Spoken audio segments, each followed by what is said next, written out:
Hello everybody and welcome to the first video of hopefully a series called Terraria Mod Review. In this series we review just a bunch of mods that I find. And today's mod is actually going to be the Marble Legends mod. This mod just adds a bunch of throwing like items and equipables. Not really much interesting. But I thought it'd be fun to review it since it's a small mod. It's not going to be too long of a video. I'm gonna start with the basics.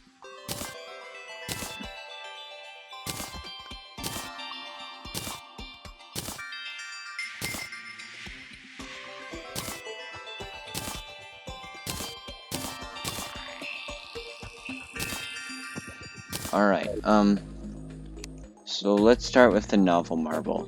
This is the most basic marble.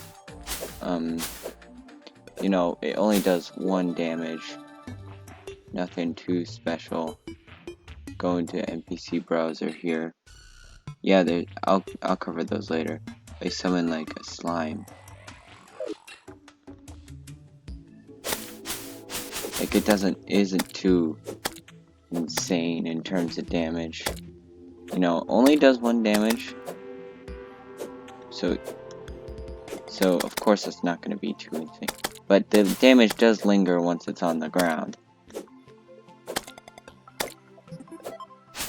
It takes a long time to kill things with this though. So I recommend, if you're going to play this mod, I recommend starting with a normal weapon and then getting one of the ones that I'm about to review here if you want to play with the mod. Next we have the Amethyst Marblet. This one does a little bit more damage.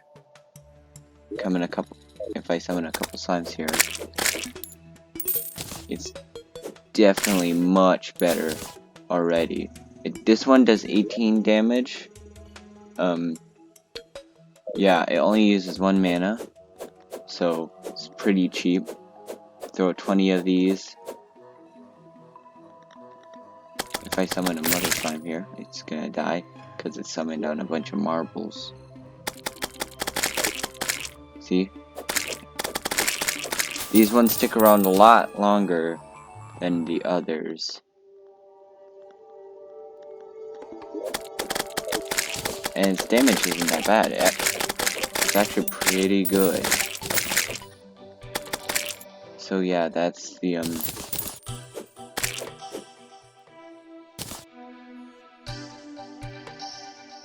well, that's the amethyst one. Now I'll move on to the ruby one. Now this one, most of these have pretty much the same. This one here's a sapphire amulet. I'll get to that. Actually, they're sapphire and amethyst are tied, but this one's a slightly worse version. It's the ruby one. Still sticks around for quite a while. Like if I summon a couple mother slimes here, you're gonna summon in the ground, of course.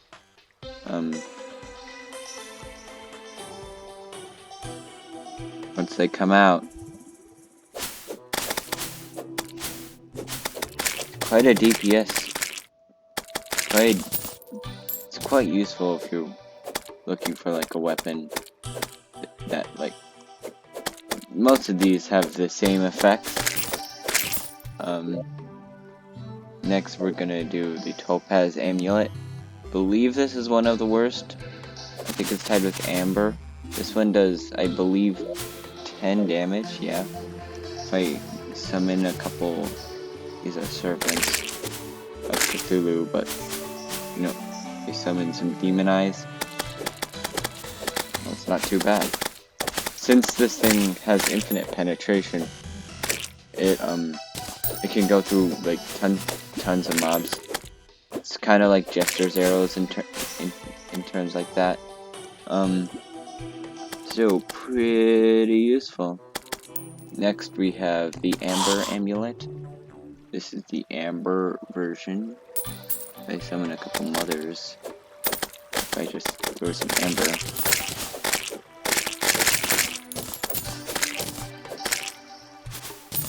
Yeah, That's the Amber Amulet. It actually does 18. So it does more than the Emerald Amulet, which is this one.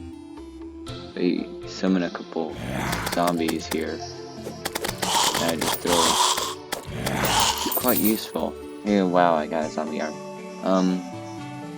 That's the Emerald one. And then we move on to the Sapphire one. This one's pretty good. Actually gonna summon the Eye of Cthulhu using it with this one. Its range isn't all too great, so you really gotta get up close. And plus, it's not really meant for bosses. Or at least, the way it works isn't meant for bosses. It sticks on the ground, so if you just throw a bunch onto the ground, you know, it'll be more useful once they dash into you.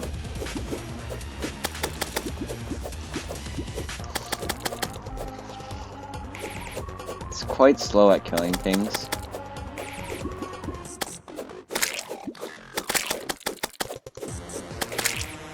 So yeah.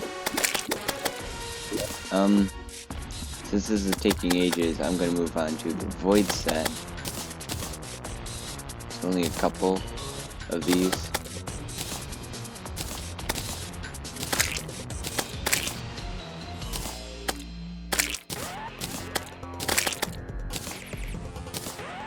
I know I grabbed the Void Topaz one. Yeah. These ones are bouncy and do a lot more damage. They also have longer range, so I can actually hit him when he's all the way over there. I mean, it's pretty much the same. Just the ruby one is a little slower, and the sapphire one has this weird thing that goes around you. That's pretty cool. The ruby one has a burn effect. Like this. The emerald one doesn't do much damage, but it gives poison and it gives you some curse flames in your feet. Pretty cool.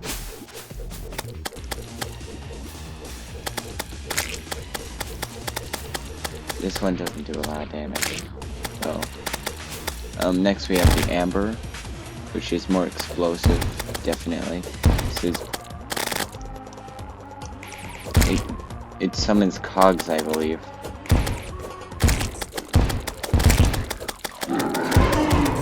Now this one is a little different. It's you summon something and it drops emeralds for you. Since I have a summoner set on right now, this does more damage. But in the base game, it wouldn't do 34 like it does here. It would do a little less. So yeah, there's also the Ancient Diamond of Guidance. Effects of Arctic diving gear grants dangerous night vision, heart, and mana magnetism. It makes you glow in the dark. If I equip that here, I mean, there's not really much of a difference since I have the light hack on, but you know, you can see a little better.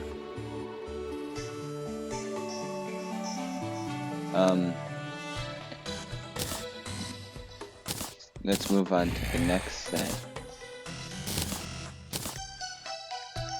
These definitely a bigger jump of damage than these ones.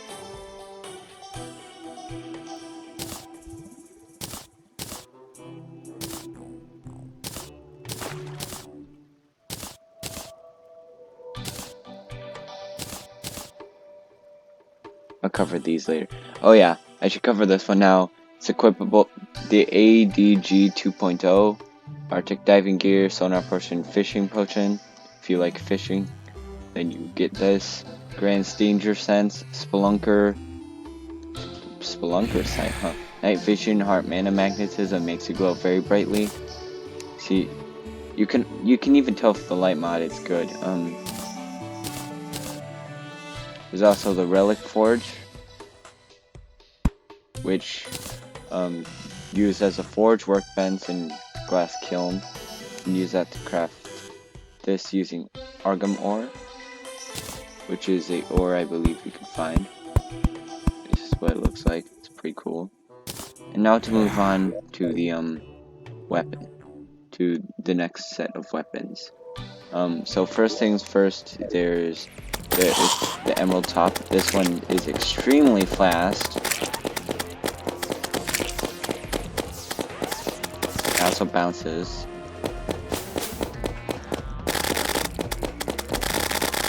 It also gives you that cursed flame effect on your feet when you move. So definitely the fastest strategy of beating him is using that. Let's look at the Amber Time capsule next. This one is pretty much a better version of the Amber special set that I showed earlier. Quite cool. Looks really cool.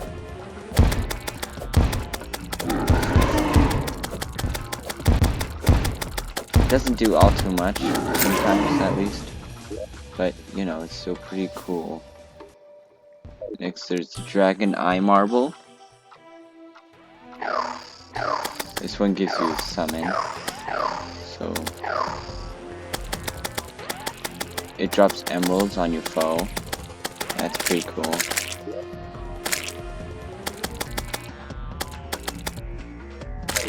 Next is the Ruby Marrowblade, which is a better version of the Ruby Void.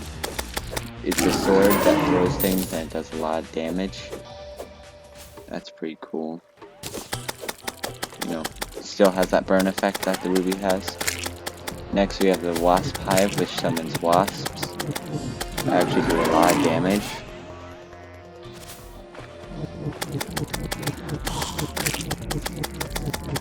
Is there a limit to how many wasps they can do?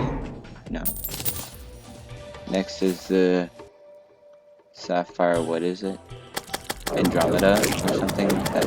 This one gives Frostburn. It's very loud.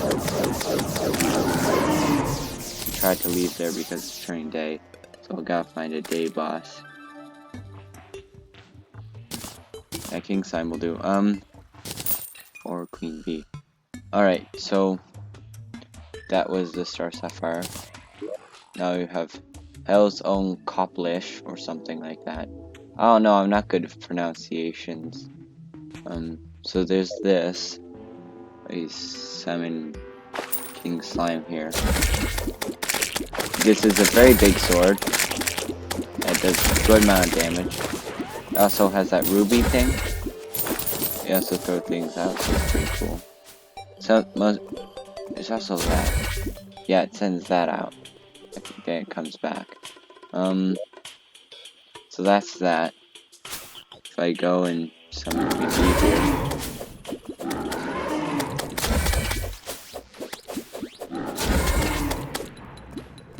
I feel like this is a more appropriate boss.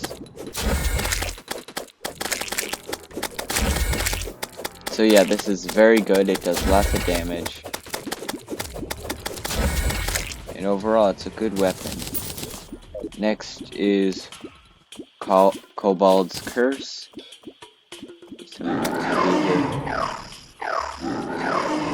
This one summons a mage to fight for you. Pretty cool. And finally, there's the Force of Nature. This is the best weapon in the mod pack right now. It's pretty good. If I go to health for a second here. Most of this is actually early game.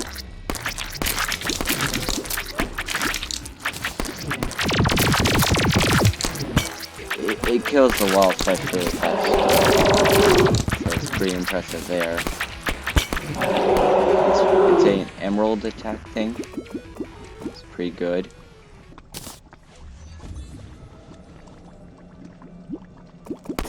And that's actually it for this mod. There's not a whole lot in it yet. Hopefully there will be, because this is a really cool concept. Yeah. This is a cool mod. I hope it's very early game though. The only late game weapon isn't all that good in terms of DPS. So it's a good early game option, basically. Oh yeah, there's a diamond marblet. It's like a sticky glow stick. It sticks to things and it emits light. Pretty cool. But that's about it. Well, I hope you guys enjoyed this mod showcase. Go download the mod, search it up. It's Marble Legends. Hope you all enjoyed. If you did, leave a like, subscribe, and I will see you later.